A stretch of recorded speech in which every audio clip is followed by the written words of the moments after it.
Et af de steder, hvor energien vælter ud af vores boliger, det er jo omkring utætte vinduer og døre.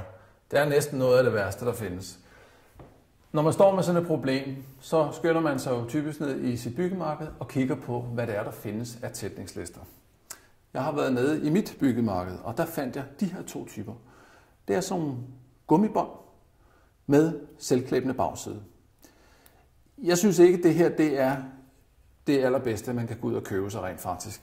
Fordi sådan et gummitætningsliste her, den kræver jo faktisk, at der er den samme ensartede utæthed hele vejen rundt. Og det er nu altså meget sjældent, at man finder det på meget gamle vinduer og døre. Men det er da ganske glimrende, hvis man for eksempel sætter en ny termorude i, som her, og så sætter nogle trælister op. Jamen så kan man jo angive den afstand, der skal være hele vejen rundt, og så sætter man sådan et fugebånd ind her.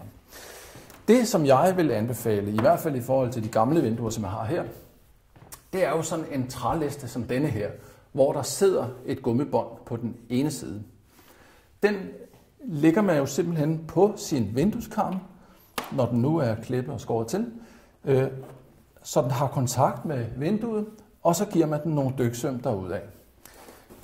Og når jeg siger klippet eller skåret, så er det fordi, jeg er altså tilhænger af, at man klipper sådan nogle lister her, i stedet for at skære dem i skærekasser og sådan noget. Det kan man jo også gøre. Men sådan en listesaks her, den er vanvittigt effektiv. Det vil jeg godt lige vise om lidt. Det er bare vigtigt, at når man bruger sådan en saks her, så skal man helst sørge for, at listen bliver 1 millimeter for lille i forhold til 1 millimeter for stor. Fordi det er altså virkelig svært at tage 1 millimeter af med sådan en saks her bagefter. Det kan man jo slibe sig ud af med sandpapir, hvis det går galt. Inden man går i gang med det, så er det godt at finde ud af, om vinduet overhovedet er utæt eller ej. Og jeg har altså en mistanke om, at der er utæt her og der og sådan lidt hister her. Og man kan jo lige tjekke med et stykke papir, om det nu også skulle være rigtigt. Jeg vil lige sige, at man kan jo altså også godt mærke det med hånden på sådan en kold vinterdag her, om der er noget galt. Men hvis jeg kan tage det der papir ud hurtigt og smertefrit, jamen, så kan luften nok også komme ud den vej. Så der skal bare lister på, ellers så koster det mange penge i spildt opvarmning. Jeg lægger min liste til. Nu har jeg jo skåret en til her, så det er egentlig bare at lægge den op. Og så vil jeg tage min pistol og give nogle skud her.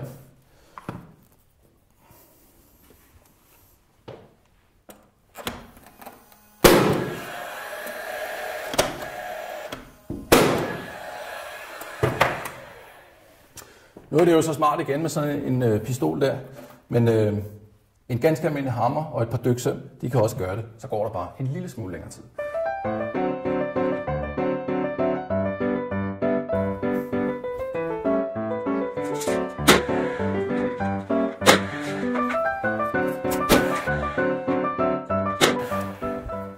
Nu sidder listerne, hvor de skal, og det eneste, man kan sige, det er jo, at jeg vil jo gerne skære dem lidt kortere, end de var.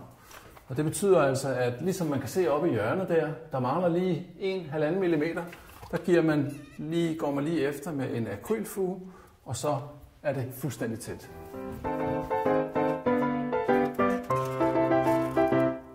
Sådan der. Nu sidder listerne, hvor de skal. Vi sparer på varmen, og egentlig er det meget pænt med den der ekstra detalje.